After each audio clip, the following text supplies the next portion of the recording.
Hello, Gus. Thank you very much for joining us here today. If you could just tell us a little bit about what your involvement in the senior mobile market sector is. Well, we actually have an involvement that's broader than that.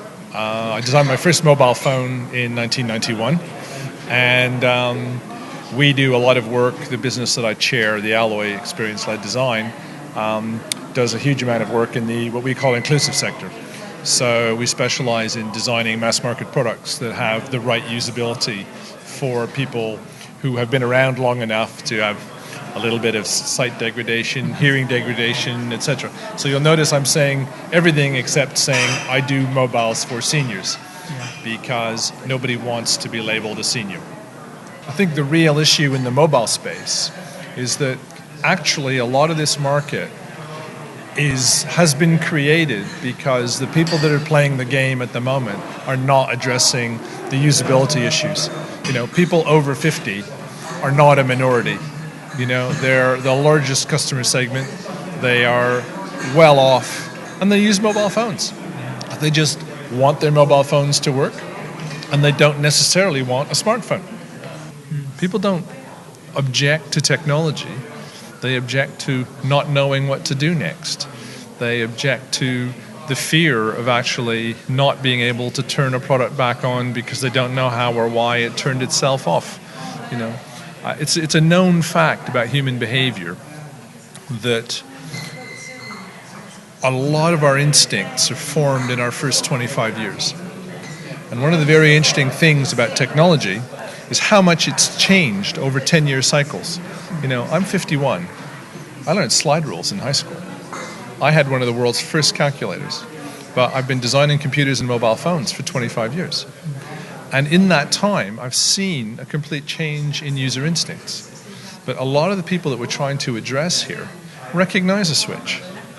So, and if you're going to say turn your ringer off on a mobile phone, okay, on my new phone, it's 5 clicks under a touchscreen. Whereas we've done endless user research over many years, and what people want is an at-a-glance little slider, like on the Simply that we saw this morning, so they actually know what's happened and when. And it's, you know, that's not about being old. It's actually simply about being easy to use, like, say, a car. And how much of it comes down to education as well? Because certainly, I speak for my mum. She's got an iPod Touch, and she's very good at using that, like you say, because of the easy interface, large buttons, and so on. She just uses it to listen to music. She's not interested in the internet. She's not interested in a lot of the value adds that some of the smartphones can give to us. Good apps is the secret, really. You know. The nice thing about iPhones is that, for example, or even some of the better designed Android platforms, is that you can bypass the basic UI and you're into an app-led UI very quickly. And so people will just design nice apps that are good for everybody. You know, because again, dexterity challenges for a 65 or 70-year-old are no different than my challenge, or even a younger person's challenge, typing in a destination, bouncing around in the back of a cab. Yeah, and that's the kind of thinking. Mobile usage and interactions are just that, mobile.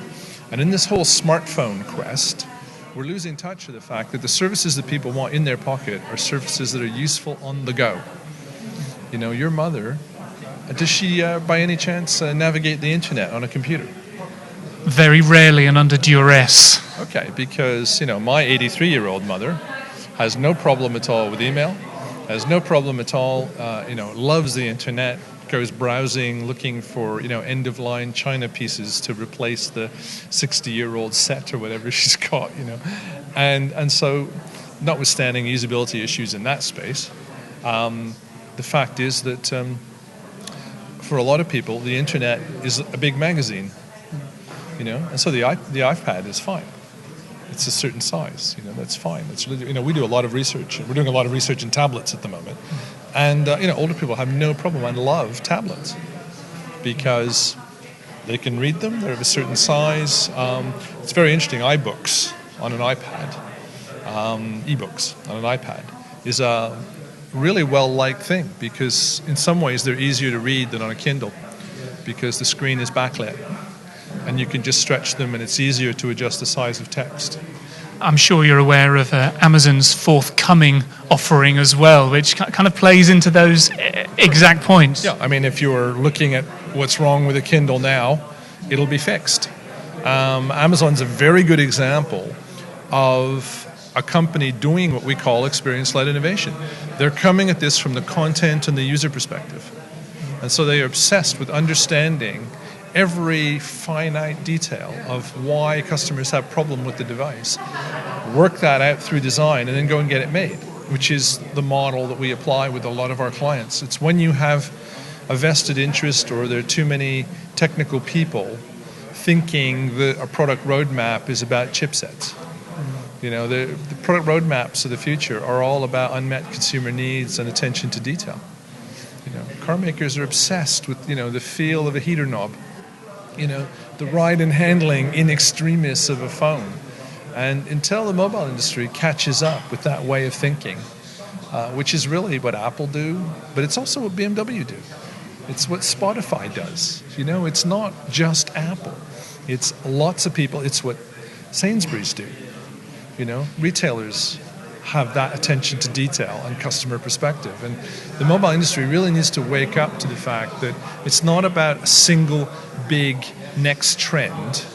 The next trend is maturity. And actually, the businesses that go forward are going to be the businesses like Apple who are best at understanding unmet consumer needs, which tend to be really detailed little things, and actually addressing them.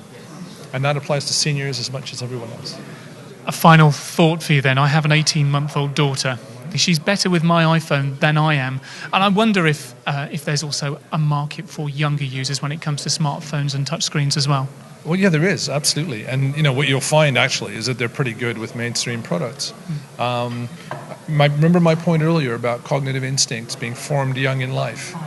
Okay, there's a fascinating generation. I have a 12-year-old and a 9-year-old, and they are the first generation of digital natives. You know, to them, network TV, you know, my daughter watches YouTube on her iPad curled up on the sofa, the way I used to have a book, you know, when I was a kid.